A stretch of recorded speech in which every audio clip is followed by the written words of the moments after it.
Hi, I'm Zeke with the Sonoran Desert Institute, and here at SDI, we're extremely proud to be sponsors of the Hickok 45 channel. You may be asking yourself, what is SDI? SDI is an affordable, fully accredited distance learning education program. We have an emphasis in gunsmithing and firearms technology. If you decide to become a gunsmith, you'll need to learn proper gunsmithing techniques, and while some people will use an apprenticeship program to gain these techniques, a formal education will ensure an organized, more comprehensive learning environment. But when you choose a gunsmithing school, it's still kind of difficult. So it's very important that you choose a gunsmithing school that meet the following criteria. First, look for a nationally or regionally accredited program. And whether distance learning online or through a brick and mortar ground program, a gunsmithing program should always have a hands-on element. And finally, make sure you look for a school with high student satisfaction. Find reviews online, check out its Facebook or other social media, or get on the same social media sites, find some alumni, and ask to speak with them about their experience. And while we're not at SDI today, I do have some of the firearms I've learned to work on and built myself through the SDI program. So let's go take a look at them. Okay, maybe not. We'll just get seriously. Can I not get a chair that fits me? I'm a big guy, dude. So I guess back to what we were originally talking about. Above all else, find the school that's right for you. It's not always going to be the distance education programs or the brick and mortar ground schools that are for everybody. Just make sure you do your research on multiple options before you make that decision. But if you want more information on our gunsmithing school, just go to www.sdi.edu or call us at 1-800-336-8939. All right, we are back on the radio again. Derek again. Good to be back. Yeah, and I'll forget to do this. I'll remind everybody that the show is on iTunes. I forget to remind people that. I think some people maybe haven't figured that out yet. But Ain't you supposed to be promoting something too? Oh, well, I do that. They've already heard that. Okay. Yeah. Okay, don't want to miss that. Don't want to miss that. No, they've already heard that. Yeah, the show's on iTunes. People can check the links in the description. I have a link to the Libsyn link, which is like the hosting service where people can click on it and kind of do like a direct download and play it on their player, or they can click on iTunes, or just go to iTunes and just search gun culture radio, and they can find it that way. But yeah, have you heard about the big biker shootout that happened in Waco? Waco, Texas. Yeah. Surprise! Three rival biker gangs came together at a Twin Peaks, which is apparently the Texas version of Hooters. Right. And all of a sudden, violence broke out. Oh, surprise! Okay. Yeah. What were they initially meeting for? I'm not sure exactly what the meeting was for. I heard that like supposedly they were trying to set up some kind of meet or something like that through management, and the management wasn't very cooperative or something, and they just did it anyways. On CNN, I heard that they were meeting to talk about recruitment. Biker gangs recruit. Okay, I didn't know that. And turf, different areas. Yeah. And of course, violence broke out. Of course it did. Right. From one of the other stories, I saw the police were taking flack for firing into the bikers. While the bikers are killing each other, the police are firing into the bikers. Of course they are. Well, now see, the people who have a problem with that aren't realizing the fact that, like, okay, if we're out in the middle of the desert and a bunch of bikers are shooting each other, okay, fine, big deal. But this is a crowded area. This is a city. They're in town, killing each other. I mean, exactly. They're not protecting them from themselves. They're protecting other people from them. Did any police get hit or injured? Actually, I'm pretty sure that I heard that the 9 people that were dead and 18 that were injured were all gang affiliated bikers. Okay. So, it worked out okay. In the end. Things worked out. Come on. Things worked out okay. Oh, my God. But it easily could have gone, the other way. Sure. Yeah, these guys are the real thing. Especially, we talked about that, the Bandidos. They're the real thing. And, it's not like Sons of Anarchy TV exactly. show. They're not to be taken lightly. These people they're the real thing. They're real one percenters. So. Right. And the thing is, too, these guys are not just your average run-of-the-mill gangsters. I mean, it's actually very difficult to get into a biker gang. Yeah. That's the thing. I've watched some of the documentaries on them and stuff.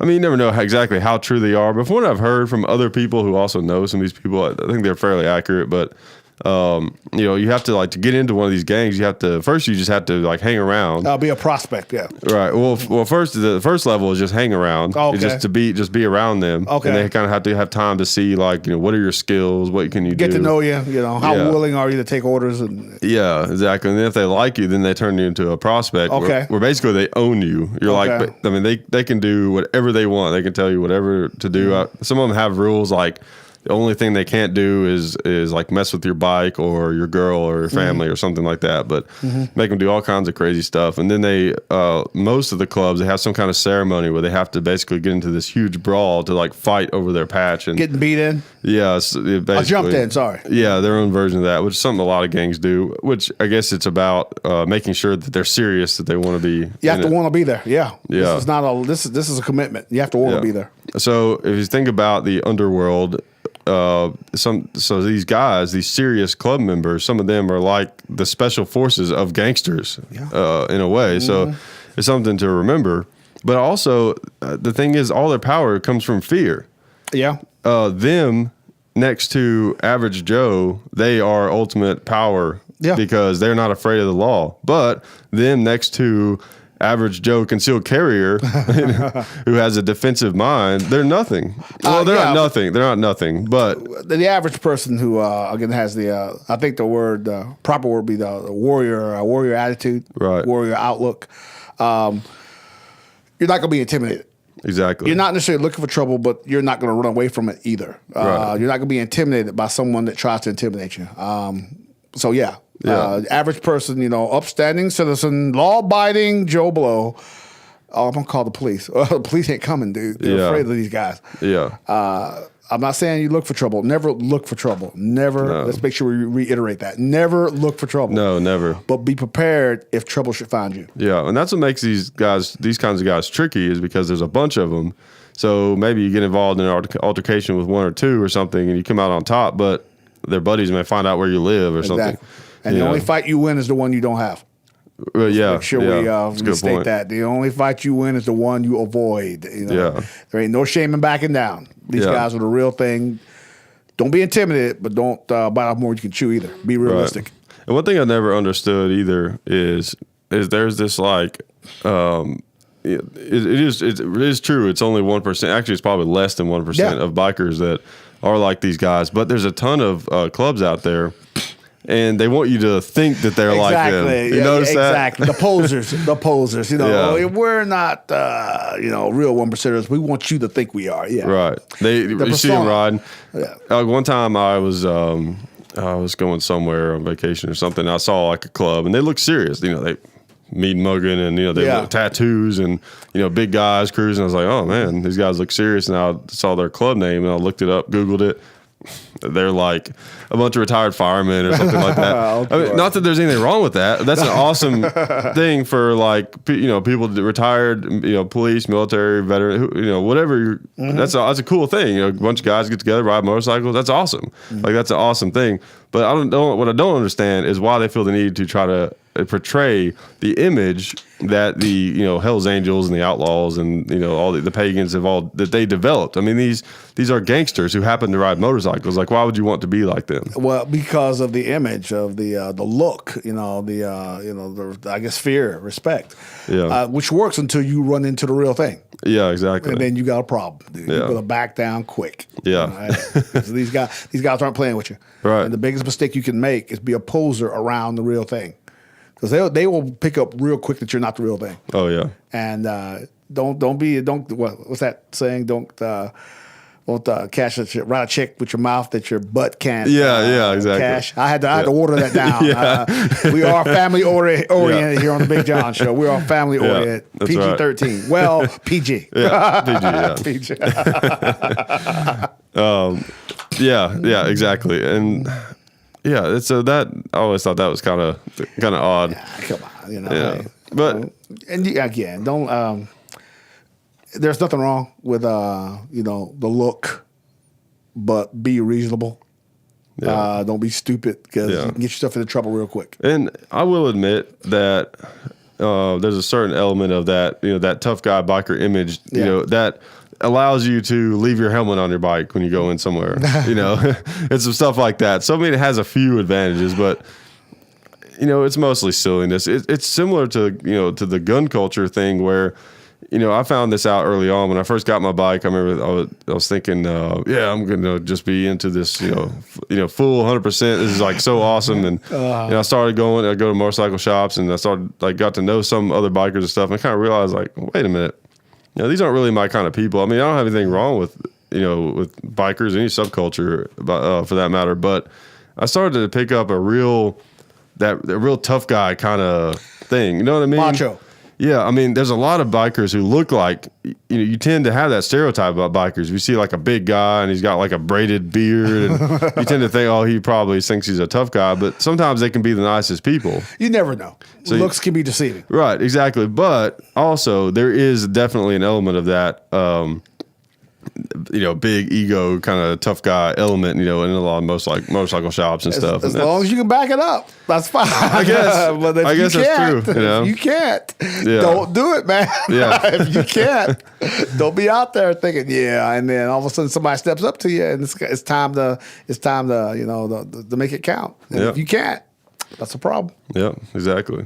So, that's not a. I don't know, a culture that had a lot of fun being around necessarily, but motorcycles are fun though. They're so much fun. Mm-hmm. Dangerous. I know I wrecked one. Yeah, I know. Oh yeah, tell that story. Okay.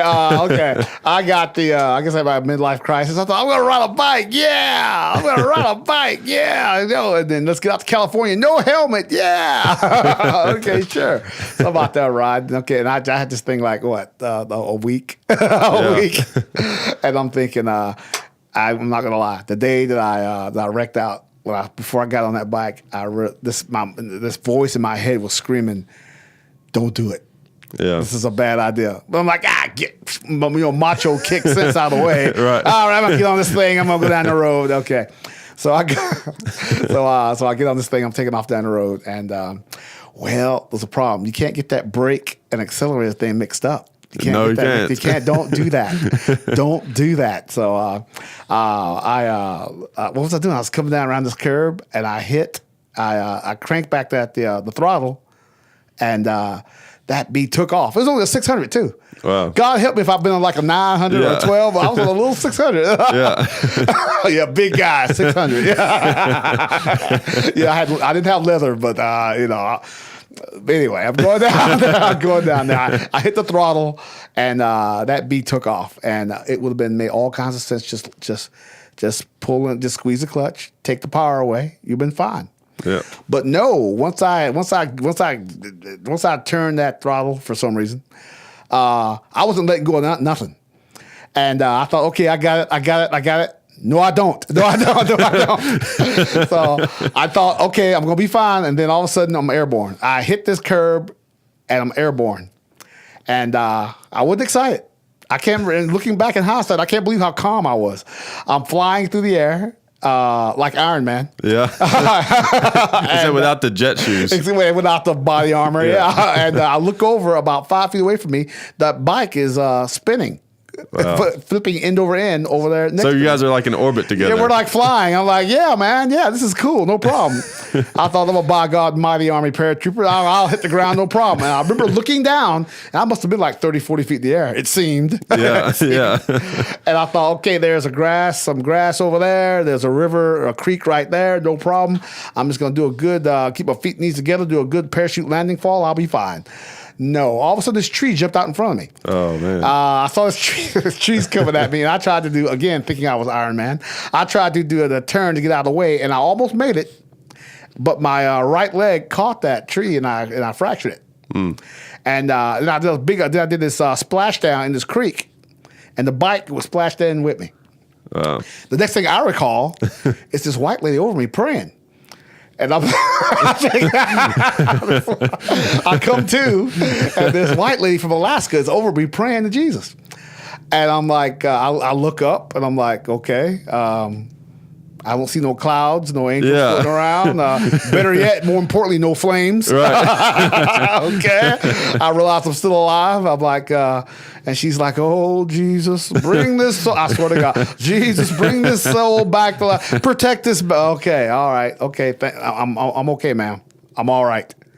I'm okay. My leg hurts, but I'm fine. Yeah. And I see these people standing around, and they all got this shocked, scared looks on their faces. Right. I'm like, people, it's okay. Did anyone call ambulance? Finally, the ambulance shows up, and they dragged me out of that creek, and they threw me on the stretcher, and the police showed up, and they said, "Now, where's the victim?" I'm like, right here. This is me. This guy over here. I'll beat the guy on the stretcher. And he says, and the cop said to me, he says, I hope this doesn't dissuade you from riding bikes. I'm like, yes, it does. Sorry. Yes, it does. I'm laying here with a broken leg. Come on, yes. Yeah. So, that was I only been riding for like a week. So it was a good lesson. I'm going to go back and conquer them bikes one of these days. I'm going to go back and go to a proper class and learn the way I should and do the right thing. But hey, you got to be safe out there. Them bikes will bite you in the ass. Oh, man, they will. Just get you a cruiser bike next time so it's not as, not as tempting. No. I had to get me the sport bike. All 600cc. Yeah. Right. Yeah. Yeah. Get a Hayabusa next time. Oh, they're like 1800 or something. Oh, cool. Hey, did they make them any bigger? I saw these two guys in Germany at this tank Stellan, which is a gas station in Germany. And then, man, these German guys come out, with the leather and the black helmets and the what's that stuff? The studs. Oh, like the little spike. The spiked studs on their gloves and gauntlets. Like Judas Priest. Exactly. Dressed all in black leather. They walk over to get on two 500cc bikes. I went gangsters. Yeah, really. Well, those Hell's Angels will look out. You guys. That's funny. So again, bikes are fun though. Yeah, until you crash them, they're fun. Yeah, they are. I haven't had too many close calls. There's just been like a couple of times where, you really got to stay alert. That's the big thing. Is just stay alert because the people driving cars aren't. Exactly. There's been a couple times where the closest calls I guess I've had would be like where there's one time I remember not long after I had it where. I was coming up kind of over a hill, and I was looking off to the side of something, and I just kind of happened to look back for it, and all of a sudden there's a van stopped right in front of me, and I was like, oh, and I had to get off to the side. Luckily there was a nice shoulder there. I was able to get over, and you just gotta. The thing is, I've been in avoided enough like little altercations on the road before to where I know that definitely. The most important thing you can do is just to do something and do it fast. Yes. Like, be alert, stay alive. Yeah. The most important thing is don't try to think too hard and too long about what you're going to do. Just do something because it's probably going to be better than you thinking an extra second about what to do, whatever that is. You know what I mean? Oh my God. Yeah. The time you're thinking is when you're going to be in the back of that car. Yeah. Or in that ditch or that creek. Hey. In most places, in most times on the road, you really only have two options anyways. Yeah. Lay it down. Stop or dodge. Yeah. Basically. So just go ahead and do one. I went out there to at a certain place that should remain nameless to buy a bike. I was hardcore. I'm like, I'm gonna get out there. I'm gonna get my license, which I realize a lot of people don't actually have motorcycle licenses. It's true. Yeah. They just go driver's license is good enough. Come on. Yeah. I was gonna get my actual motorcycle license and then go buy a brand new bike, which I found one for like $4K. Brand new. Yeah. Then I realized too, it's hard to get a bike financed in a car. Because they see it as a recreational vehicle. Oh, yeah, it's true. It is. Yeah. And they know that, and the bank knows as soon as times get hard, they know it's going to be the first thing to go. Yep. That bike. So, they're fun in the spring and summer. For all you hardcore riders out there, I've seen guys out there in the middle of February, 15 degrees. Dude, you're tough. When I first got it, I've ridden in some of those days where it was that cold and the rain and just really cold. And I've got to the point now where it's like, if I really want to ride it, I might get out there, but it's not worth it. You know what I mean? It's so painful. I remember one time I was trying to get home and it was insanely cold, cold that literally I made it home just in time because my hand was no longer able to even like hold in the clutch basically. Because like when I got in and putting the clutch in, it was starting to slow down. Like I couldn't even like feel my hand at all. So I wouldn't have even. So if I had gone much longer, I wouldn't have been able to hardly stop the thing because I couldn't have squeezed on the brake or the clutch. Really. I'm going to the next one will be a spider. Yes, I'm gonna be a wimp. Yes, but I'll talk the talk and then get a spider. Three wheeler. Okay, yeah, I'm bad. Yeah, hey, but they're nice to ride. They're comfortable. Yeah, probably a little safer too. They're pretty cool. Yeah, hey, I know for all you hardcore riders out there, you wimp. Yes, I'm getting a spider. Yes. Yeah. I don't mind the thing. Like when I first started riding, I was like, yeah, I'm a Harley guy. Harley guys don't wave at scooters or some of these other bikes. I was all about that when I first got my bike, but I realized like that's so stupid. I mean, I wave anything that has I wave at little scooters and stuff. It's like, it doesn't matter. It's so stupid. That guy riding the scooter through downtown is saving all kinds of money. He's got balls too, and he's saving all kinds of money. And they got scooters out there that will do 75. Yeah. So hey, so what? I don't care what you think. Yeah, exactly. Scooter, helmet, my bright yellow helmet. Yeah. What's funny is you see some like really fat guy on those. I see that every now and then in Nashville. Yeah, but you know what? If you get the cool girl, the hot chick on the back of a scooter, then all of a sudden the bike cares. It's true. You see that a lot in Nashville. You got like some hipster dude, but he's got some hot chick in the back. And all of a sudden, well, the scooter ain't bad. He's cool. He's hip. Yeah, that's right. But if you're a fat guy by yourself, you're just a fat guy by yourself. Yeah, that's true. Yeah, but okay. What were we talking about again? We got off track again. I'm sorry. I know we did. That was fun though. But something else too I've been thinking about. I watched this really interesting interview on YouTube. I think it was originally broadcast on cable news, but it was with Rand Paul, and he was talking about the Iraq War, and they're asking him about if he thought that the country was safer, the world was safer without Saddam, and all this kind of stuff. And that's such an easy question to say yes to, but I really liked his answer. He kind of was like, well, I don't know about that, but what I do know is that Iraq is much more dangerous now than it was before. And based on the reports I've seen coming out of there, it really seems like that's the case. You can say what you want about Saddam and further about Gaddafi in Libya. Yeah, they were tyrants. They were dictators. They brutalized people, but they kept the peace because all those different groups in that area were afraid of them.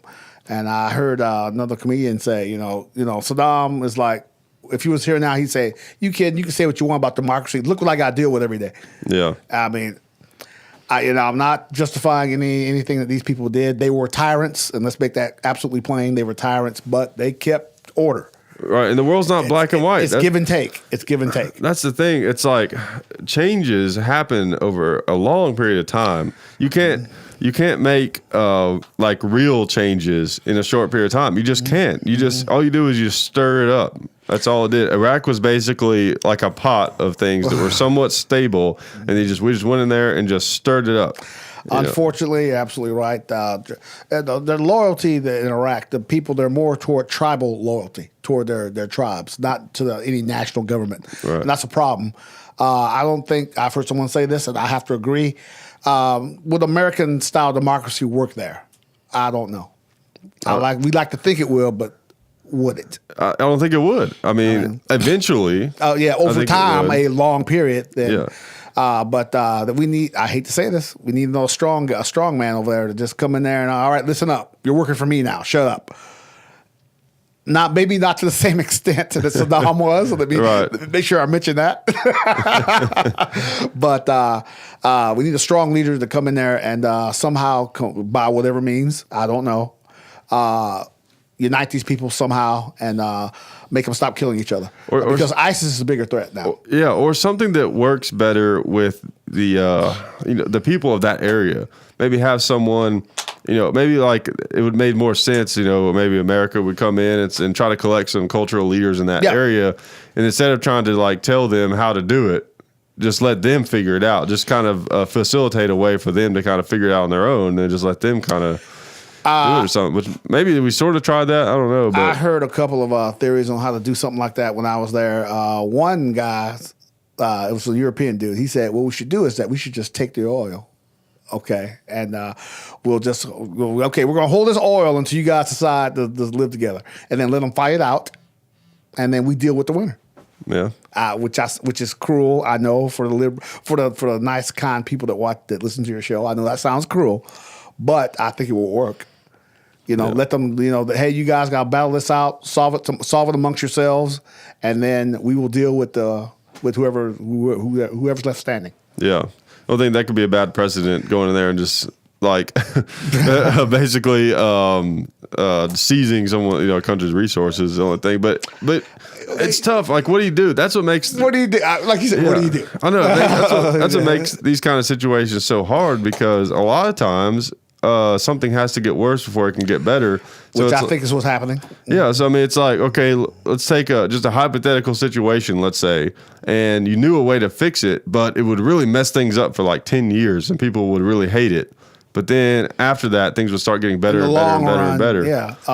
Well, a lot of times it's like there's no way to do that, because it's like, well, but what about right now, though? And it's like, but I also can see that. That makes sense. So it's tough. It's a tough call. I mean, speaking of things getting worse, that's exactly what's happened with ISIS, because Al-Qaeda, even Al-Qaeda's going, hey, these ISIS guys are crazy. Yeah. So, dude, if Al-Qaeda is pointing these guys out as being nuts, dude, they're not. They're like chopping heads off, throwing people in holes in the ground. Yeah. Yeah, using just lots of fear tactics. In fact, that just took Ramadi, which is a city out in western Iraq. The problem with ISIS, besides the usual thing, the obvious thing, is that they can't necessarily govern either. Right. When they take over a city, it ain't like the street lights come on, the water's running. No, it's like, okay, we're going to extort everything we can, and the rest of you, and then you're kind of on your own. Like a dog chasing cars in some ways. If you caught one, what would he do with it? Yeah, exactly. So, and they're not really met with a real opposition either, is the thing. One of the, I guess, most hurtful stats I heard is that the United States spent $12 trillion in Iraq, and the first time the Iraqi army went out against these guys, they ran like rabbits. Yeah. What the heck? Yeah. I couldn't get a new helmet in Iraq, but they gave these guys $12 trillion, and you got like the metal pot helmet. I had the old Desert Storm helmet. I want one of the new high speed. What's it called? The ACH, advanced combat helmets. Is it lighter? Lighter, stronger, faster, more intelligent. No. I couldn't get one. No. I had the old Desert Storm K-pot that weighed like 20 pounds on your head. Oh, no. It worked. Better than nothing. Yeah. Better than nothing. That's true. I guess your neck got pretty strong after a while. That's why my neck's so thick now. Yeah. But no. $12 trillion. I can get a new helmet. What the hey? Yeah. Hey, whatever. Hey, it's the way we live. Hey. Yeah, it's crazy. The priorities, man. I know. Exactly. I know. And you would think that, if you're going to spend, $200 on a new digital camera, you do a lot of research to figure out what's the best one. Do you think if the government was going to spend, what do you say, $12 trillion or $12 trillion, yeah. $12 trillion, that they would do a little bit of research? Well, but they may have, and it just didn't pan out. But unfortunately, from what I understand, I don't know, for all our ATF and FBI people listening to the show, I don't know. I don't know. I am assuming that I heard that a lot of the money that you got in Iraq was just unaccounted for. Where'd it go? Yeah. Who got it? Oh crap. Yeah. Oh my God. I did know they pay these kids to clean up their street and all that. If you got a section of the city that's real dirty, you pay the kids to clean up the street and give them cash. And all you do is account for it. There was an episode in the section I was in where this guy got blasted. This guy got blasted by an American soldier, and he came up to the gate the next day, wanted to be paid for it, wanted to be compensated. Hey, you shot me, and with his hand out. Okay, and they gave him. He got $2,000. $2,000. What the heck? Wasn't he like the enemy? I mean, yeah, but we didn't kill him. Here you go. Have a nice day. It was almost worth getting shot. Yeah. What the heck? That's crazy. When you consider the average wage at the time I was there, the average wage was like, yearly wage was $500 a year. Wow. This guy just made 4 years worth of cash, and it was worth a bullet. Wow. 5.56 will leave a big hole, does it? Yeah, really. Come on. Yeah, that'd be like getting almost like $150,000 or something over here. Oh yeah. That's crazy. Oh yeah. And there was a hospital there called the Yarmout Hospital in northern part of Baghdad, and I'll say this: with all that money, you would think they would have the best equipment. No. Stopped by there once, and their doctors are very well trained. Most of them are Western trained. Good, but they have 1950s equipment. This X-ray thing, we saw this guy move the old fluoroscope, like the old TV screen. He'd move it in front of you, turn it on, and then see inside your stomach. I mean, whoa, dude! I mean, this stuff is straight out of 1955, right? I mean, it's like something out of a Gary Larson comic. Exactly. And I mean, if you wanted blood for a surgery, then your family had to come like a week prior, give blood before you. And then they'd use that blood to give you the surgery. We give you goat blood, very strong, very good blood. Yes, exactly. And no anesthetic either. I saw this kid getting. He had an abdominal injury, and the treatment for the way you examine for that is that you do an X-ray of all 4 quadrants of the stomach. And the way they did it is they took a heart needle and probed into each 4 of the 4 sections of this kid's abdomen, and. No anesthetic. It's just, okay, hold him down. Holy, and if us as Westerners watching this, we're like horrified. My God, but you stand back because it's their thing. It's their show. Yeah, man. I'll tell you what. Whenever I started thinking, it'd be nice if I lived in back in the simpler time, the 70s and 80s, great music. Yeah, and all way that back then, yeah. Except then I remember, there's that little thing called medical standards. People, which you're right. I like to point that out to people who say, my God, I'd like to go back to the frontier days. Okay, you know go to a frontier dentist and see how you like that. And let's see, penicillin's still 150 years away. Antibiotics come in pretty handy. You might want to keep we forget.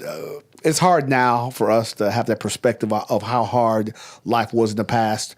We can't imagine how tough people were in the past. We can't. No way. We can't. And in fact, I got to say this. People that lived, say, the 1900s, the 1900s. I lived in the 1900s. Hey, I did too. But people that lived in the 19th century, I have to think that people lived in the 19th century they're tougher than anybody alive today. They have to be. You have to be. Yeah. Just to survive childhood. Oh, man. No, you made it to 13. Whoa, okay. Shake his hand. Yeah, death is so different back then. I mean, because any little thing, now we pretty much have confidence, barring some kind of just really weird, random thing, we're probably going to be fine.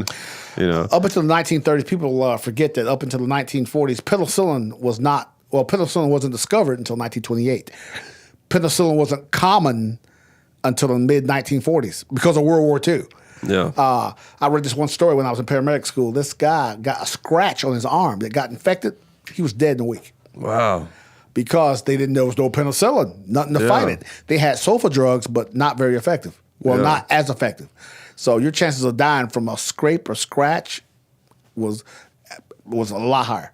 Wow. So we lose that perspective now because, by God, I'll just go down to Kroger and get me some triple antibiotic. I'll be all right. No, not back then. You just kind of roll it out. Yeah. In fact, my parents used to tell me, I didn't know there was all these illnesses they got now. Back when I was a kid, you just got over it. Damn. Well, that's another thing. People might have been a little bit tougher back then. For that. As far as not like just toughness, I mean like as far as their immune systems. Well, yeah, because you had, just to get to that age, you had to be your immune system had to be tough. And also less people, I would think, probably played a role because the death rate was a little bit higher. Well, I don't know. He didn't make it to 10. Yeah. You had 15 kids because you only expected 5 of them to live. Yeah. That's crazy. One thing I've heard, I was reading something online about how antibiotics, because they're almost overused now, are starting to become, like, the body's becoming resistant to them. Yeah, they're losing effectiveness because they're being overprescribed now. Unfortunately, in this litigation age we live in, doctors have to do something. Too many doctors have to do something called defensive medicine. And what that is, I'm going to give you this drug, maybe not because you need it, but because I'm afraid not to give it to you. Yeah, that's because not if good. something happens, oh my God, why didn't you do that? Well, I didn't think you needed it. You were wrong. Yeah. So it's defensive medicine, which is bad. Yeah, which is bad. There's a lot of weird things in healthcare. Like, for example, I still don't understand drug commercials on TV. That doesn't make any sense. It'd be like if there was I can't think of a great example off the top of my head, but the thing is, only doctors are the ones who are paid to know what you need. You know what I'm saying? Like, why do you need to have the information? No, but I want to just name off a bunch of symptoms until I make you think you got the Yeah. Are you hungry? Do you get hungry? Well, yes, I do. Then you need this drug. Yeah. do you feel kind of thirsty after you eat? Well, yes. You need this drug. Yeah. I mean, come on. Then they come up with stuff like, do you sleep at night? Oh, well, yes. Oh, my God. Do you? Yeah. Come on. Or like the commercials for 5 Hour Energy. You've seen those? Yeah. Do you want to get rid of that 2:30 feeling? It's like, that's called just normal being tired. Like, that's healthy. That's normal. You're supposed to feel that way. Yeah. Which, I think 5 Hour, a lot of it is that you believe it works. Yeah, probably is. You believe it works. I use them. Hey. Yeah. So any lawyers about to call can, hey, I believe good stuff. We need to use it. Great stuff. 5 Hour. just in case. Let's file like a lawsuit against them. Be like, hey, this is only 4.5 hours. Hey, this is 4 hours, 15 minutes. Which I don't know. Why not? Like that, the litigation. I wouldn't be surprised. Somebody's probably posting a lawsuit right now for just that. Yeah. I studied in school once. This guy he sued the makers of a lawnmower because he picked up a running lawnmower and cut his leg, and then sued them for it. Wow. And won because what you want is a jury trial, because all it takes is that one idiot. That one idiot to believe your story, and you're going to get paid. Yeah. Because there wasn't a warning label on the lawnmower to tell people not to pick it up while it was running, this guy got paid, got a check. Yeah. Again, situation normal. That's why everything has stickers. Like I always used to think it was really funny to read the warnings on fireworks. Yeah. They're hilarious. There's like 10 or so that they have to have on like almost all of them or something. It's stuff like, do not light while holding in hand, or do not use indoors, and all this crazy stuff. Because someone's done it. Yeah. Because someone, like on a hand grenade on the spoon, it says pull pin, throw toward enemy. Really? On the real live grenades? Grenade, on the M79 fragmentation grenade, it says on the handle, every piece of army equipment, the instructions are right there on it. On the grid, it says pull pin, throw toward enemy. Oh, that's what I do with it. Oh, okay. I was going to put it back in my pocket. Yeah, store it for later. Like the Claymore, same thing. Point toward enemy. Yeah. Front. Okay. That part does make a little bit of sense. Yeah, because you're talking about like something that. I mean, that's important. It looks the same. Like both sides look kind of similar. So you're right. Yeah, okay, you're right. I can see that one. Okay. Make sure it's pointed that way. Yeah. Okay. It'd be like away from you. Yeah, it's like a gun that you don't real sure where the barrel is. It's like it shoots this way. So you're right. Yeah. There's always that one idiot. Yeah. There's always that one idiot. You never know. Yeah. Mowers are dangerous. I know that you can. Some people I don't know why they don't, but you wouldn't. Some people don't realize that the way mowers start when you pull them is by turning the blade. Yeah. And there's people who will like, oh, something wrong with the mower. It's jammed, and they'll turn it upside down, and then they start moving the blade, and then it starts, and then cuts their arm off. Of course. Okay. Hey, the two most abundant elements in the universe are hydrogen and stupidity. Yeah. I'm telling you. Yeah. Oh, dude. That's funny. Claymores, though, those things I always thought those are pretty cool. I mean, it's like basically when one of those goes off, it's essentially like 5 shotguns, right, being fired in one direction. Yeah, it's about, if I recall correctly, 3 to 4 pounds of TNT with pellets, with double-aught pellets in it, embedded inside the. Very effective. Yeah. Very effective. Oh my God. Ooh. Yeah. Do you ever play with those much? I set one off. I got to fire a couple of them when I was at Bragg. It's TV is deadly because because it's not necessarily as impressive as what you see on TV. You see them set off on TV. You know, the cars are flipping over, guys are flying 88 feet. Yeah. They're good for about I think after 50 yards. Okay. Anything within 30, less than 30, 0 to 20 yards, deadly. You're done. Yeah. You're done. Out to 50 yards, you're gonna be hurt bad. Yeah. So, but the thing about them is that they command detonated. That's what can really screw up your day. You can sit there, watch them. As soon as you get within range, 3 clicks, it goes off. Well, it should only take one, but you do it 3 times to make sure the circuit goes all the way through. Oh, okay. So it takes time for it to travel? Because it's hard. It's a wire, and you got your detonator, and you sit there, you take the safety off, and you click it 3 times. It generates a spark, a current. Current goes through the wire, sets off the blasting cap, blows up. Oh, okay. So you gotta go click, click, click. That's why you do it 3 times. Seems like I've seen in a movie where there was a scene where some guy like came upon some guy and it was like, and he was just going click, click, click, click, click, click, click, like where he was like staring at the enemy or something. And then I think you're talking about Platoon with Charlie Sheen. He was trying to the Maybe. were attacking their position, and he's sitting there. He's trying to squeeze it, but he did the classic mistake, which is he didn't take the safety off. Because under duress, as we all know, you're not thinking. Right. You're just kind of reacting. And if you keep the safety on because you don't want somebody hitting that when you're out there or accidentally. So when you get ready to fire it at the bad guys, remember, pull the safety off, then squeeze. But under duress, you're going to forget that, believe me. Yeah.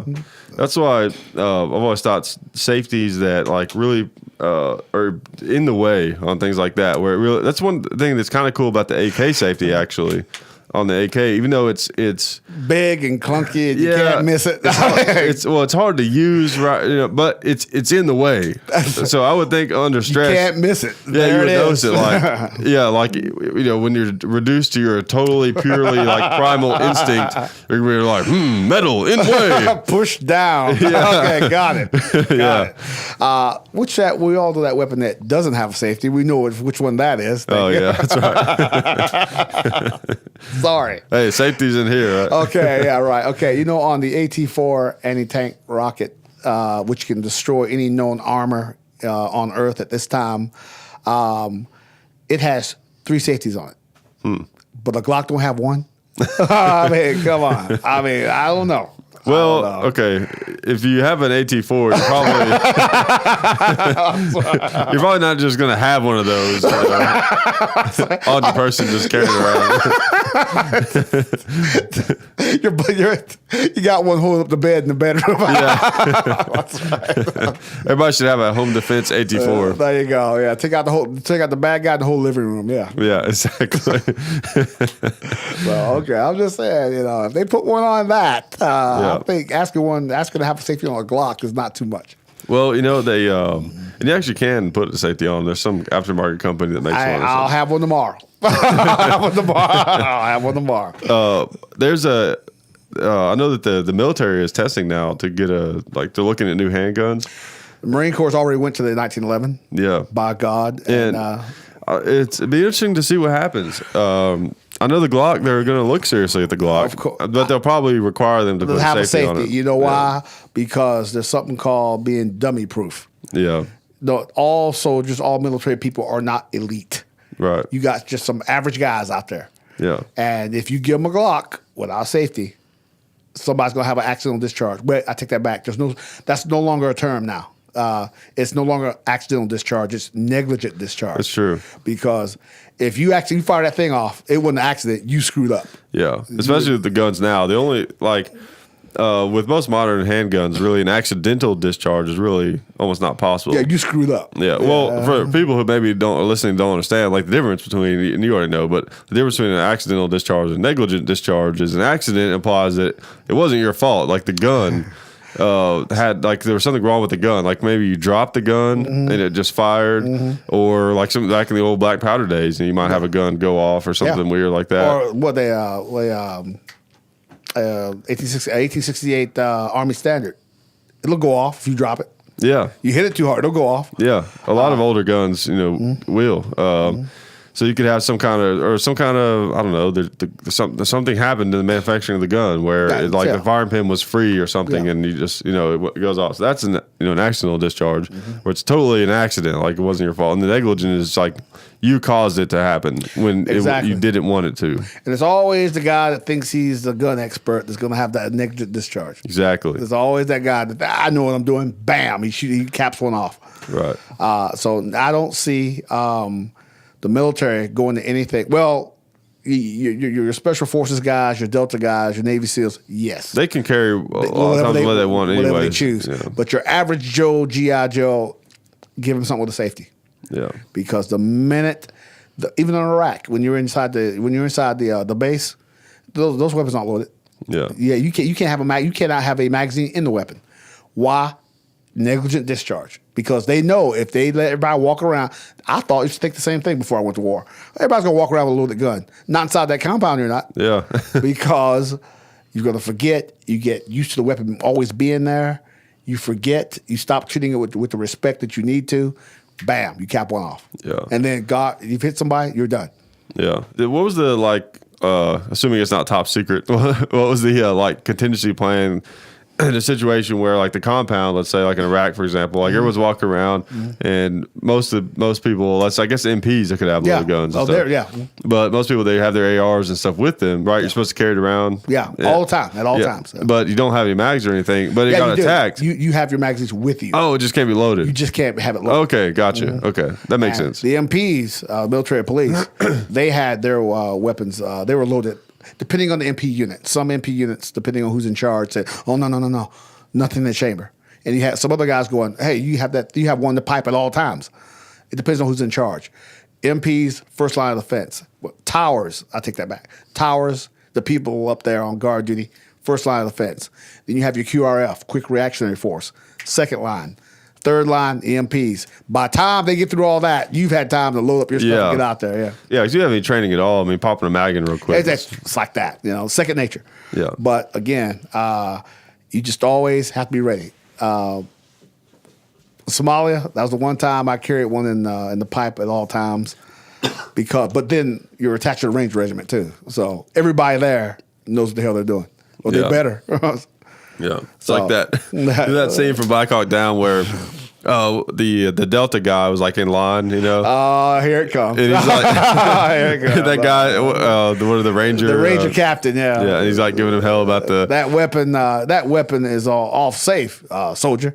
That safety's not on. He says, "This is my safety." Okay, sounds cool, but you better not do it. Realistically, I don't care if you're Delta or not. I mean, come on, you're there getting food, can you not? You can flip a safety off in an instant. Yeah, there's no need for that. Or have one. Okay, have one in the chamber on safe. Yeah, on safe. Yeah, exactly. Not too much to ask. Yeah, just flip it off. You're good to go. Hey, and just gotta be careful. Yeah. You gotta be careful because that's a real tragedy. In fact, I got up. I don't think I ever told this one. I got up one day and I was clearing weapons, and the only place you're supposed to clear weapons is at the clearing barrel at the gate. Okay. So I get up, it's about 5 a.m. in Somalia. I jump up after a good night's sleep, by God. And I get up, and me being the good soldier I am, I check weapons. So I broke out the Beretta pistol, okay, checked, and I get out the M16A2 / musket. Yeah.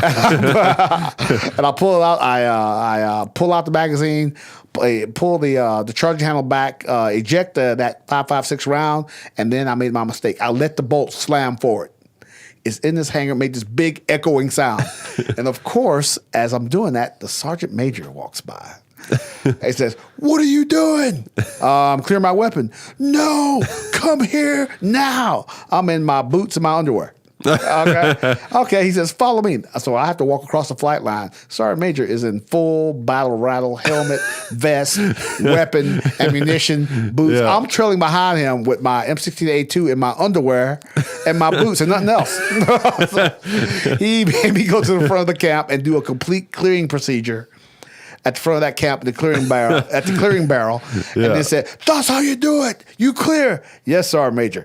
And then I walked back across that compound in my underwear. Thank you very much. And, and went and sat down, got some breakfast. Hey, it's part of life, right? In the military. That's right, dude. That's funny. Safety, safety, safety. I remember one of my dad. I think I may have told this story before on here, but one of my dad's friends was in Special Forces, and when I was a kid, we got to go on Campbell. He toured us around, showed us stuff. He was allowed to show us and stuff. But he was telling us. I remember him telling the story, and it always stuck in my mind because I found it funny as a kid about how because they have one of those barrels, and I think pretty sure he showed it to us because I have an image of it in my head. It was like a 55-gallon drum, and it had sand and stuff. Clearing barrel, and it was in the the cafeteria, whatever you guys call it. Chow hall, the DFAC dining facility. Okay, whatever. And but he said it'd be funny because every now and then you'd be in there eating, and all of a sudden, pow! Exactly. Really It's always loud. the guy that thinks he knows what he's doing. Yeah. He's gonna cap one off. Yeah. I guarantee you. Which is why the 4 rules of gun safety, because if you forget one, then another one should save you. Yes. And especially when you got a whole bunch of guys walking around with weapons and ammunition.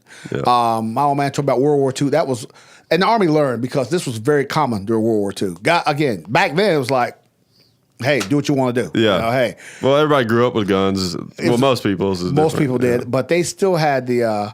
You had guys. It was a drafty army. Yeah, from New York and stuff. And then guys who, it was heavy combat all the time. Guys who didn't care. I was drafted. I have to be here. What are you gonna do? Send me home? Yeah. And they were careless. So some guys, like if you what that movie, The Pacific. They're talking about they're riding on a train in Australia. These guys are on the train with their weapons and ammunition, and they're just leaning out the window of the train shooting cows as they're passing by. That's crazy. And then nobody went, okay. Yeah. Nobody did anything. If you did that today, oh man, your head will be on a stick. Yeah. It'll be over. Yeah. But it was a different time.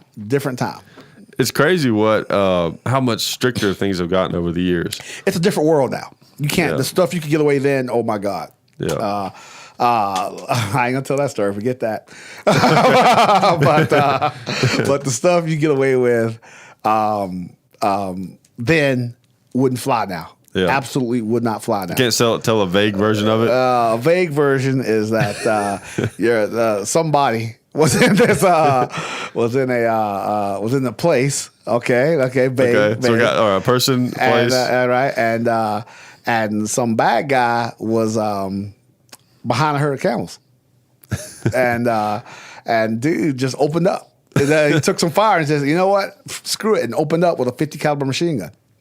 And fired into the, didn't get the bad guy, but got a whole bunch of camels. Well, maybe they were bad camels. Yeah, maybe they were bad camels. Yeah. But, hey. It happens. It happens, hey. But you guys, depending on who you tell that, they're like, oh, that was terrible. Oh, my God, those camels didn't do anything. No, you're right, they didn't. Yeah. They didn't do a thing except hide that guy that was trying to shoot us. Yeah. But, now, it just depends on, hey. Yeah. I mean, it's a war, People go, yeah, but you know how people are. Well, Yeah. Did you have to use harsh? Did you have to shoot at him? Well, what we want to do, use harsh language? Yeah. What the hey, But you know how people are now. Well, now how people are. Yeah. In the past, have been like, good shooting. Yeah. But now it's like, I think what we do too much of now, we sanitize war. Yeah. We sanitize it. I think that's how they sold this last war. We don't necessarily want to show people the reality of battle, because people go, oh my God, which is good.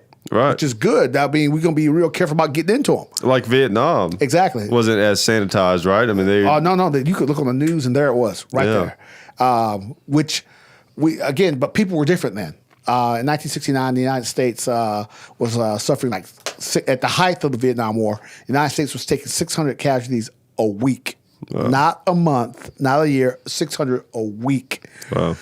If that happened today, there'll be people rioting in the streets. There's no way. But we had a drafty army then. Every month you had a new bunch of 18-year-olds gone. Yeah. Now with a volunteer army, you can't do that. Yeah. But again, it's a different time. Now the Army's found that volunteers are better because they want to be there, supposedly. They want to be there. Yeah. They work harder because they asked to come there. It's more of a career now. Back then during the draft, the Army was just something you did for 2 years. You did your time, got out. Now it's a career. Yeah. So also, you don't necessarily need as many people now as you did back then. World War II, Korea, Vietnam, you need a whole bunch of guys, for the way they fought war. But we fight war differently now, so we don't need as many people. You need more, like special operations, pilots, smaller, and you need support, a smaller number of highly trained people is what you need now. Right. They're more effective. A smaller number of highly trained, well-equipped people are just as effective as the bigger armies were in the past. So we just do things differently now. Because a drone, some guy, flying a drone can do what it used to take. Like a whole fleet of bombers to take, Yeah. And besides, I don't want to bomb a whole city now. I want that building. Right there. Yeah. In fact, I want the shed next to that building. Yeah, or that room in that building. Exactly. Yeah. And that's the kind of technology we got now, which is it's better now. It saves money, lives. It's more civilized, which if you can call war civilized. Yeah. But we just don't fight war that way now, which is why we do things. Like you see a lot of women in combat roles now. Yeah. Because we don't fight wars the way we used to. Right. I've seen some women out there very capable, the toughest any guy. Yeah. And I've said this when I was on active duty. Any woman that wants to go take my place on the deployment, be my guest. Right. Be my guest. Hey, go ahead. Yeah. Go be you. Hey. I've always thought that a lot of that whole women in combat thing was about the fact that people, they thought that, from this standpoint, I can kind of see, because culturally, women are viewed differently than men. Yeah. And if you're on the battlefield and you have to see, a woman that's been, cut up and torn up from war, it might make it harder for you to push on in combat. And also you have just, the male female kind of relationship thing, on the battlefield and stuff. And a lot of guys get knocked with I believe it was the Israelis. They use women in combat, by the way. And what they found, a lot of guys get knocked off trying to protect the women.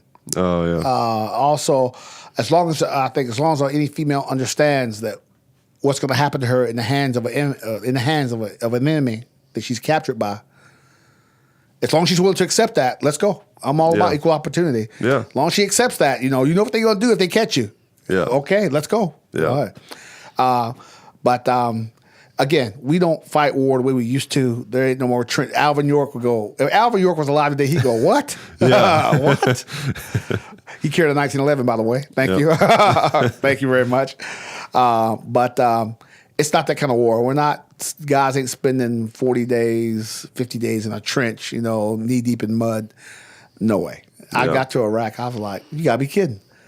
I got my own room. What? Yeah. 2-man room, hot chow, 3 times that war. Dude, war is hell. It's rough at the front. Yeah. I would think it really messes with your head, though, where it's like you go out there and it's the real war when you're out there, but then you come back and it's like being on not a vacation, but it's like it's different. They make I think that what the government learned is that they make war more tolerable for people who are there. Yeah, it's more bearable. You have a lot less post-traumatic issues. You have a lot less stress, anxiety issues if people got, it's kind of dangerous out there outside that fence, but once I get back, I got hot chow, hot shower, a place to sleep, a bed to sleep in. I can de-stress, I can relax, get on the phone, call the old lady, get on the computer, chat with her. It's bearable. It's not great by no stretch of the imagination, but it's not Normandy. I'm not sitting in a foxhole, getting rained on either. So it's nothing like Vietnam, nothing like that. Yeah, So Korea, especially World War II. Hell no. My old man told me about sleeping under his 2.5 ton truck during the Battle of the Bulge. I said, you gotta be kidding. He says, yeah. Stop, pull over, crawl under it. Yeah. And to protect you from the mortars, you were fine. Wow. So it's a different world now. Yeah, that's crazy. Vietnam was really crazy. I was actually watching this. There's this documentary that I found on Netflix. I'm not sure who produced it, but it was similar to that one that was World War II in color. Vietnam in high definition. Yeah, that. Excellent documentary. It was really interesting. There's like 6 parts of it. I've only watched I was watching one of them, and they were talking about all the other things that killed soldiers other than just the actual combat. Yeah. Like the 2-step snake. Injuries, sickness. Snake by snakes, stuff you never thought about. Yeah, like all the brush. They were showing some footage of these guys like hacking through this brush. You were in stuff. a jungle, and with an enemy you can't see. Yeah. And the average guy carried like 100 pounds of gear. Dude. It's crazy. Dude. And hot, insanely. Exactly. Well, of course, Iraq was hot, but it's hot and extremely humid and muggy. Yeah, Iraq was a dry heat. Yeah, you're right. yeah. Quit complaining over there. Come on. It's a dry heat. What are you worried about? What are you about? Come on. We could be in Georgia. What are you talking about?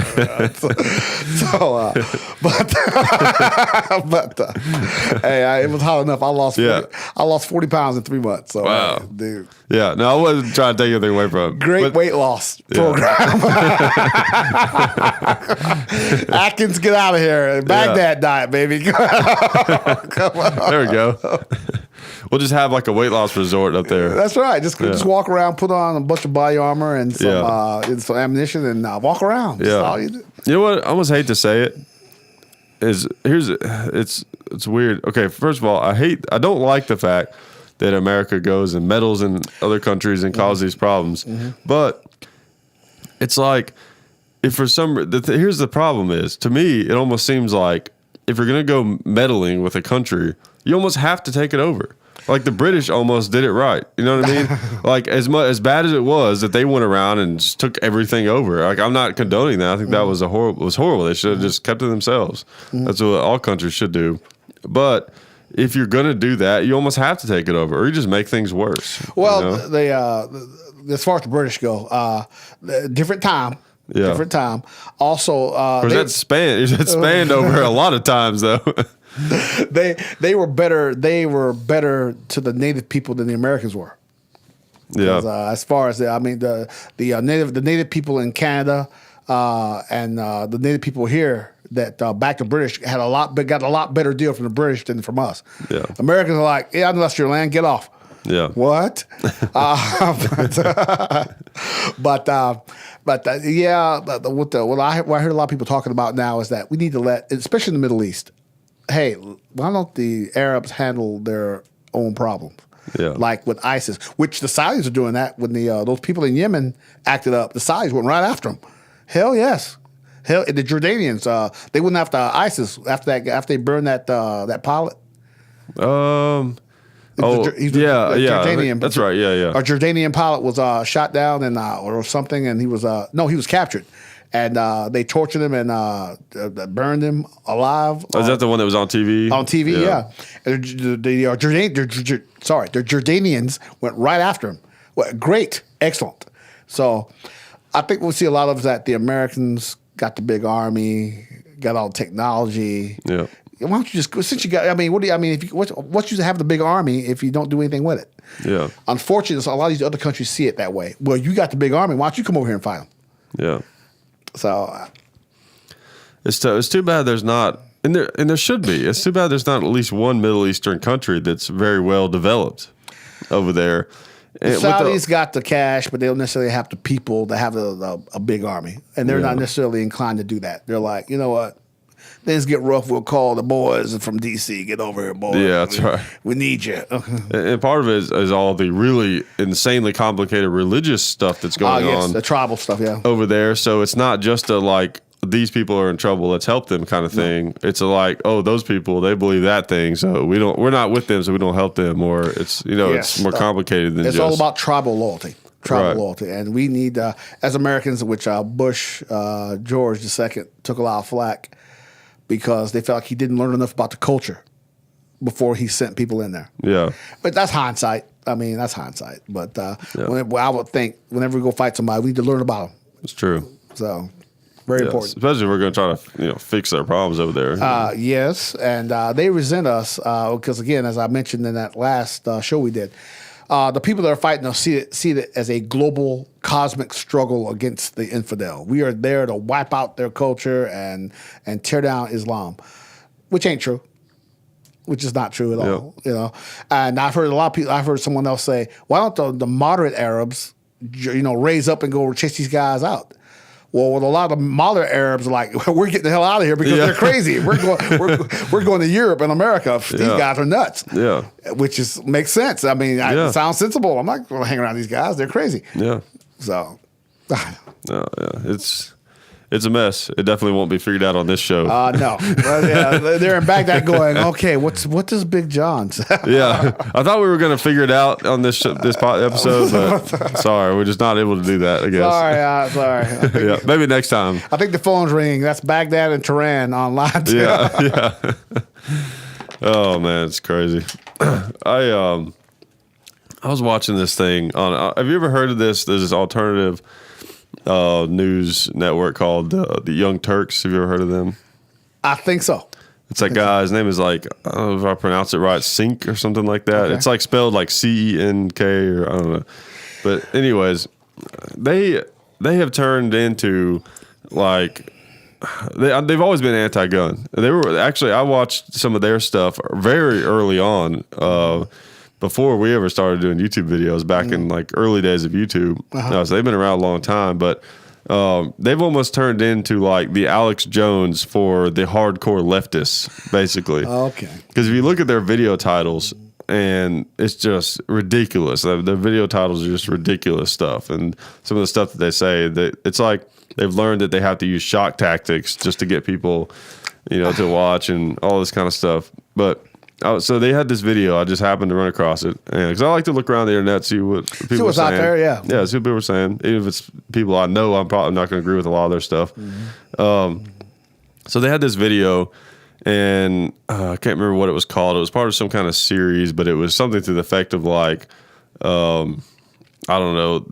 Basically, they thought they had debunked the whole guns don't kill people kill people thing. Okay. And they're talking about that. And he's going through this big rant, about apparently the louder you talk, the more sense it makes. Is that how it works? Okay. Yeah, I guess that's how. Like I said, just like when they don't speak English, you just talk louder. Yeah. Yeah. Hey, I guess the same logic. Okay. Yeah, exactly. So, and he goes on this big rant about how, like, of course, guns, they kill people. That's what they're designed to do. And yes, they are designed. I mean, they're weapons. Yeah. That's what they were designed for. And all this kind of stuff.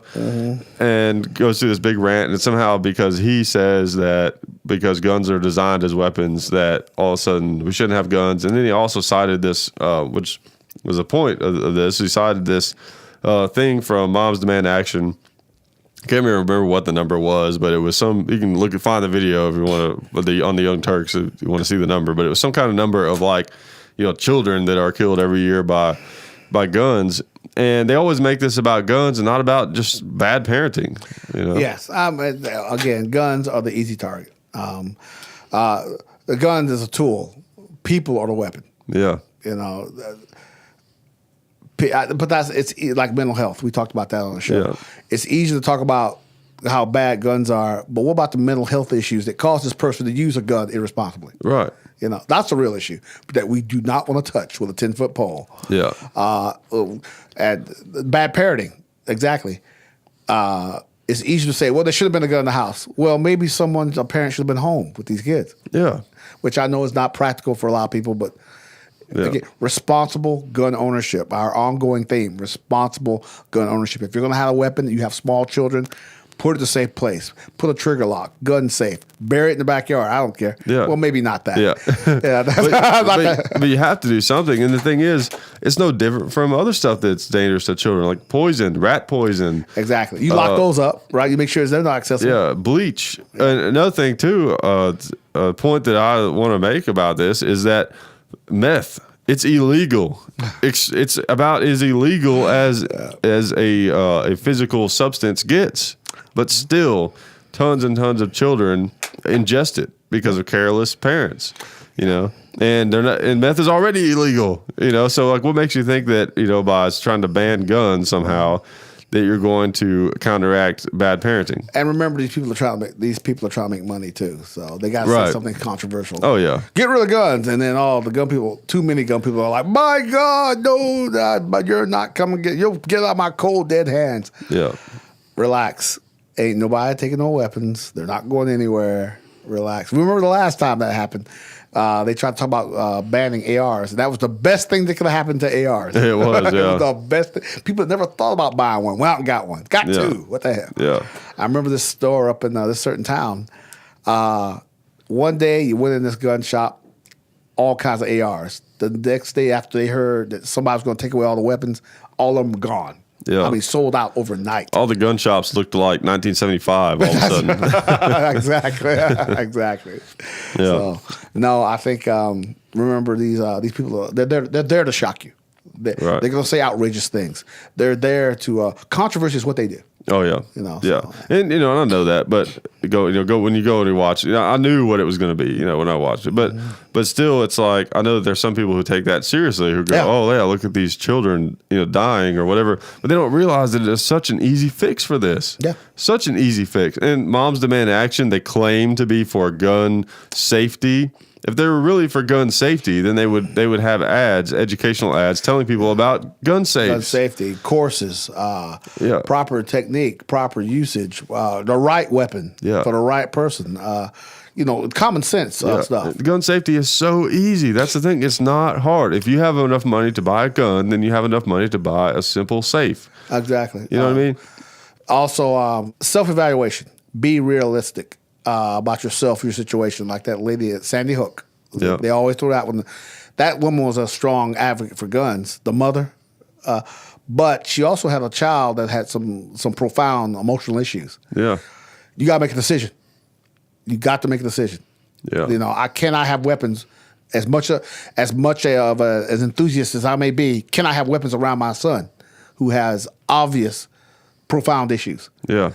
I'm not beating up the dead, but that's the kind of tough call you have to make. Yeah, you can't do that. I mean, as big of a gun guy as I've always been, as my dad is, obviously, I wasn't even allowed, open access to firearms until I was like.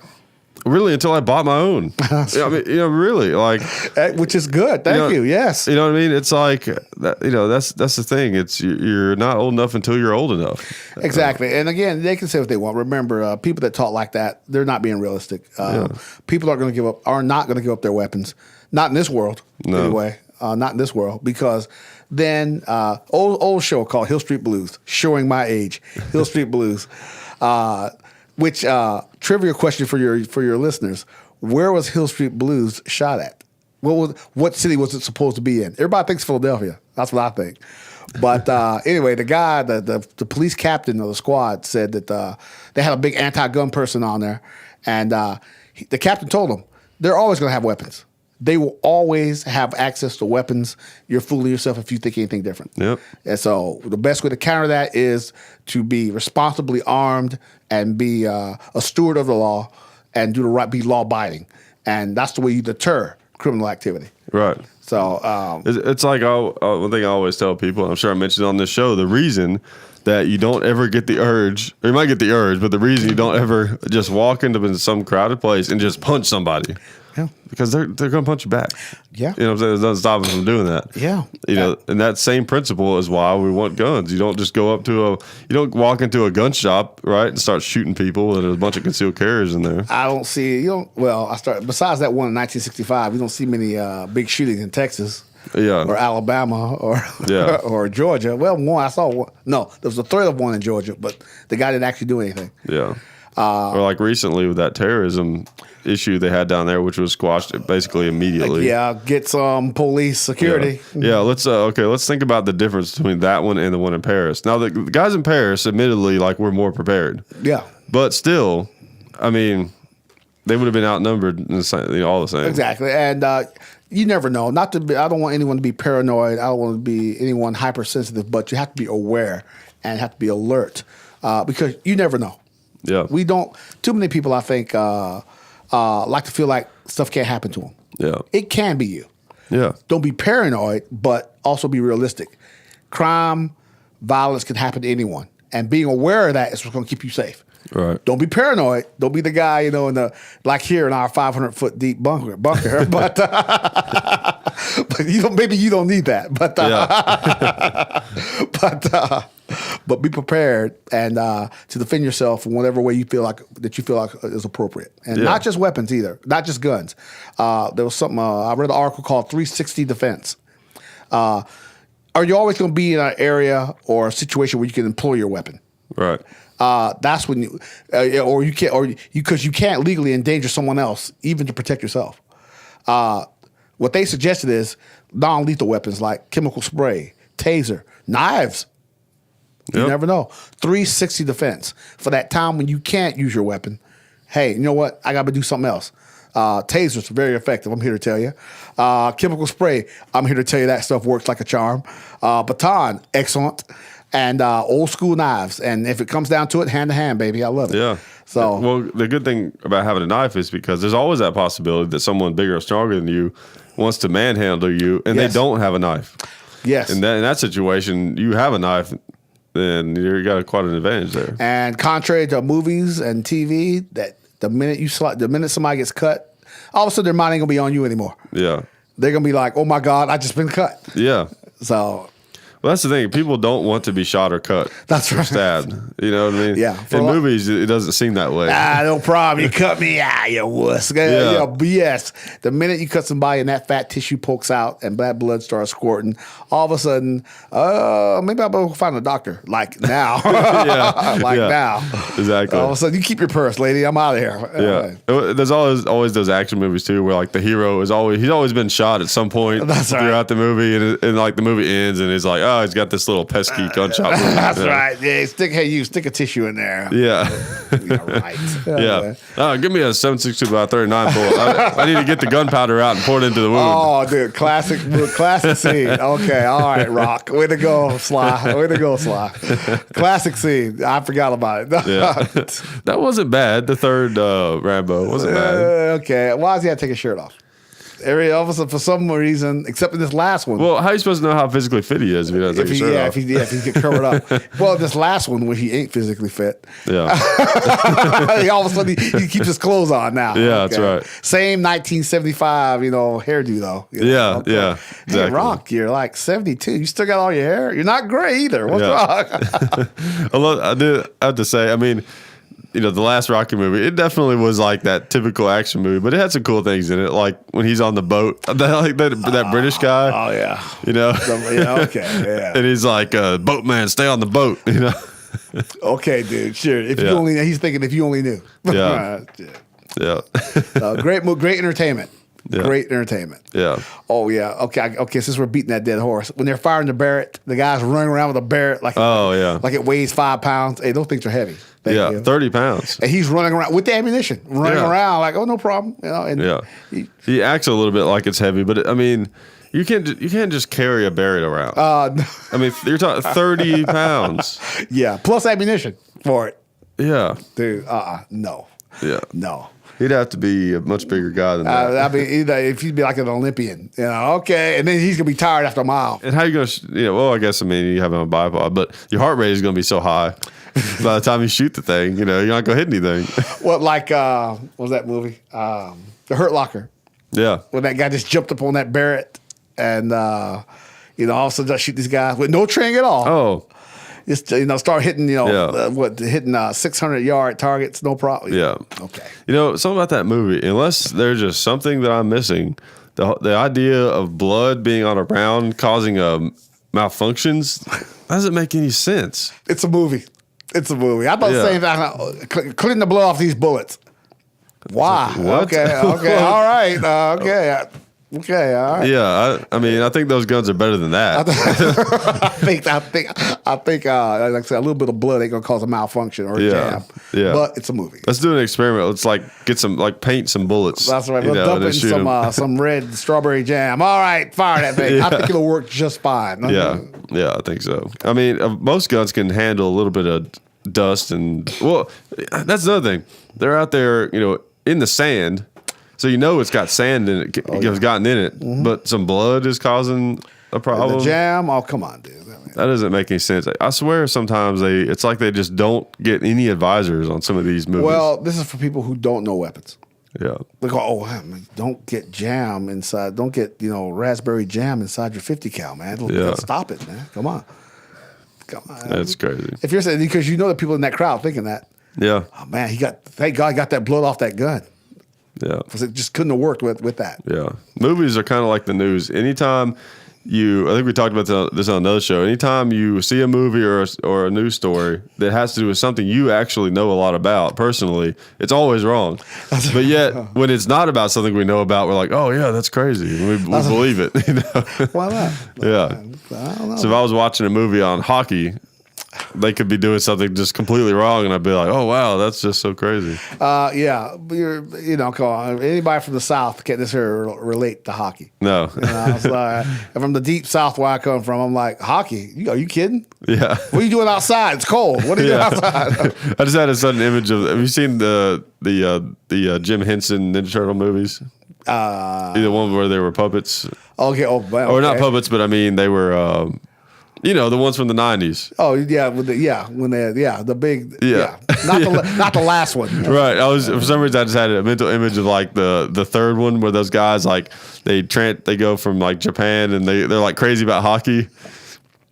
You remember that? No, you got me. Okay. Anyways, I didn't catch the Ninja Turtles. This last movie was good though. You like the last one? The last one with the CGI, it was good. It's what you expected. Come on. Yeah, I don't know. I couldn't. To me, it was too much like a kids movie. I couldn't. Exactly. I mean, the thing I liked about the '90s ones was that it I don't know. It seemed I don't know. It seemed a little more real or something. I don't know. But they changed the story though. Megan Fox, come on, Megan Fox, a 6-foot talking turtle. What? Yeah, what? That's true. Don't forget the rat. Don't forget the rat. That's true. What was he called? A Splinter. Splinter. Dude, yeah. You are good. So come on. Hey, I grew up on this. Who could believe that? Who came up with that idea too in the first place? He cashed in. Hey, let's see. Radioactive turtles that grow into ninjas. Got it. Oh, wait, it's missing something. A rat. A sensei that's a rat. Yes. Yeah. Yes. Got it. Yes. Done. Gold on the streets. Gold on the streets. Yeah. So, but anyway, back to weapons. Yeah. But speaking of ammo. That's right. Speaking of ammo, that's another thing is, we talk about gun rights a lot, but they need ammo also. And I don't know. Of course, there was the big ammo scare with the green tip ammo and all that, and now there's a new one, and with online ammo sales. Okay. If anyone listening doesn't know about it, look it up. So you're basically, in a nutshell, they're trying to ban like the sale of ammo through the internet, because I guess their reasoning is like anybody could just go on there and buy it, which they always use that kind of reasoning. Well, anybody can go and get anything. That's the thing. Can it come to your house? I guess it can. Yeah. Mm-hmm. Because I know that I bought a taser and some other accessories, and it had to go to a business. It couldn't come to a residence. Yeah. Or like a weapon. If you purchase a weapon, it can't come to your house, can it? No, a gun can't. Okay. Well, it depends on the circumstance. I mean, if you're an FFL dealer or something like that, a licensed dealer, you're fine. You have special licensing, but an average person, no. That's what I thought. Yeah. Yeah, it has to. Which you can buy guns online, but it's shipped to a licensed dealer or a shop. Yeah, that's a tricky one. Well, I mean, it's not tricky. Obviously, like we should be allowed to buy ammo online. That's not what I mean. What's tricky is like, what do we do if let's say one day they actually did successfully make it real difficult to get ammo? I mean, there's a few options. Like, well, we'd have to basically reload our own. Well, true. Also, maybe how much ammo does a reasonable person going to buy online? Well, we all know about that one individual with his 2,000 rounds a month. Oh yeah, I know. Well, that's another thing that's funny is people claim to shoot ridiculous amount. You see that on the internet a lot too. But like, oh yeah, I just picked up the new this, and I got about 50,000 rounds to it so far. Come on, get out of here. Okay. It's like someone who, it's easy to throw around those kinds of numbers when you've never actually shot a lot of ammo at one time before, and realize, one, how expensive it is, and two, how, it takes time. How much time it's going to take to do all that. Yeah. Apparently, this person that can fire that much ammo does nothing else. Yeah, exactly. And it's people who, don't exactly make a ton of money, You know what I'm saying? It's like, okay, so your ammo budget is like $1,000 a month. Get out of here. Yeah, that's a lot. That's a lot of ammo. Yeah. Oh yeah. Are we running out of time? Is that what that was? What? No. Okay. I'm sweating like a pig. Oh, okay. I thought you were giving me the light's burning me up. I'm like, dude, that's got a heat lamp on me. Oh my God. So I need to get some LEDs. That'll be better. not so hot. They're watching this going, man, is he sweating? Look at him over there. Is he all right? He's having a heart attack? No, I thought these guns, man. I'm out. Thought you were giving me the old. No, I got a few more minutes. Okay. A few more minutes. Oh man, yeah, those lights are kind of hot. Okay. Dude, I mean, I don't know. Okay, next time I'll get some LEDs. That's what. And so I come off this show, I get dehydration. I'm like, well, I guess that's why I got this. I'm sorry. Okay, yeah. That's why you pass out water. Okay. Yeah, exactly. It's these sun lamps you got here. Well, yeah, dude. yeah. Water is included in the budget for the show. And we need it here. My God. Yeah. I'm losing weight here. This is the best weight loss program sitting on this couch. These lights are killing me, dude. Yeah. Oh man. I'll get you I'll put like a pillow in a freezer or something. Oh yeah. Sit on it next time. Yeah, hell yeah. All you need some hot coals that steam's coming off of them. Yeah. Oh yeah. Like what we talk about. Yeah, the SKS. Yeah. There we go. Do a radio show from a sauna. Yeah. But more water on the coals. Yeah. Yeah. Have you heard about? There's some kind of game where like up north it's like a sport to see how much heat they can handle. Like get in there. Why not? Yeah, why not? I guess you've done everything else. Why not, dude? I thought you were gonna say up north. You seen the movie John Wick? Not yet. I still need to see. Dude, you gotta see that. Yeah, good gun movie, great action, great gunplay. By God, a great movie. Yeah, 2 cuts. Okay. But great movie. He uses a large variety of weapons and properly too. I don't know who trained Keanu Reeves, but his stuff is real. He had a great trainer. It's always nice when they actually get someone that kind of knows what they're doing. Yes, and like Collateral Damage. That scene with Tom Cruise. Have you seen Collateral Damage? It's Tom Cruise and Michael J. Fox. Oh wait, Michael J. Fox, Jamie Fox, different. I think they're different. Close, aren't they? Yeah, they're two different. Slight people. difference. Yeah, okay, they're different. Okay. Slightly. Slightly. I wasn't sure. But the best scene I love was that he opened up a scene that showed a great weapon, that SBR, that short barrel rifle. Yeah. For what he used it for, it was great. It 30-round magazine with an EOTech sight, had a Picatinny rail system. Great weapon. And he used it great. So I was ready to run out and buy me one. So I realized how much they cost. My God. Yeah. I thought this would be shorter. They should be cheaper, right? No, they're not. They cost just as much as a full-size weapon. Yeah. But they're nice. Yeah. They're nice. You know, of course, if you had it SBR, that's the whole, you got to go through all that NFA paperwork. Seriously? Yeah. I mean, you can do this whole SIG brace thing. And now, I showed you that. I thought they were classified as pistols, though. Well, yeah. I remember I showed you that one that's got the SIG brace on it. Yeah. One of those, yeah. Mm-hmm. If you wanted to put like a stock, like it's on that rifle over there, you'd have to go through the NFA stuff. But you can get a SIG brace, and of course you can't shoulder it. That's only shoot from the hip now. Okay. Yeah. All right, got it. Yeah, really. But anyways, back to the ammo though. Like, I've thought about that some. Like, what would we do? Like, actually, if that happened, and we have to start. I don't know. I mean, we'd have to start reloading our own ammo or something. I mean, there's because I refuse to take that. You know what I'm saying? Like the government decided somehow, or the right people got into office and they just banned. Like ammo was just really hard to get. Like I just refuse to take that. I see. What I see most likely happening if something goes that far is they limit the amount. Right. It's not that you can't buy it online, but they limit the amount that you can get. Yeah. Especially, and that can be rough if you got some of these specialty rounds like 5.45 or a real specialty case or 7.62 by 39 which I don't know how common that is. Oh, that's like one of the most common ones. Actually. It is? Yeah. I thought that's an AK round. I thought the 51. Well, 760 by 51. You're thinking of the 545 was hard to get for a while, but I think it's coming back around now, actually. Okay, because I had visions of getting the AKM 74, but I thought, whoa.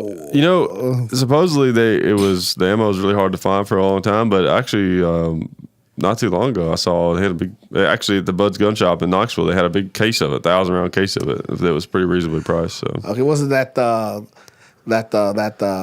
Eastern European stuff, was it? Yeah, it definitely was. Yeah. I mean, that's pretty much what you're gonna get in a metal can, ammo can with Soviet letters on it. Oh yeah, 1983. It's still good. Don't worry about it. Right? Yeah, well, it's amazing how long ammo lasts. It's like Knob Creek. They'll have that stuff just by pallet, just stacked into some stuff that's like from the 70s or 80s. I believe it. I fired some 50 cal in Iraq that was. We opened up the case and the stuff was made in 1951. Wow. I had some 50 cal barrels made in It's December 1944. I guess these are the ones that didn't make it to the Battle of the Bulge. Yeah, but it's still out there. Yeah, they got bunkers full of it. Hey, yeah, firing rockets from Vietnam. Well, so, hey, there's plenty of it out there. Yeah, it's too bad that they can't release a lot of that stuff. Civilian use? Well, like the guns, at least they can't release some of that stuff. I know that there's a ton of Garands that they have that they just won't release and stuff. I've heard of some. There's a refurbishment center or whatever you call it in Huntsville, Alabama, at Fort McClellan. You have to get a weapon from there. You have to request it, and the paperwork is ungodly. Wow. But if you get one, you can get a vintage. I think you can only. There ain't too many World War II Garands out there anymore. No. But there's plenty of Korean ones. Yeah. Or 1950 vintage. Yeah. There's plenty of those out there. Yeah. But if you find a World War II Garand, that is a piece of history. You better hold on to it. They're worth quite a bit. You see them every now and then on an arms list, and they usually bring like around 1,100, 1,200 minimum. Minimum. Great weapon, and by God, I'll have one day. Yeah, you got to get you one eventually. But finding one, just finding one. Well, M1 carbines have gone up a lot. They used to be you could find those for like $400 or $500, but now they're like $700 or $800. It seems like.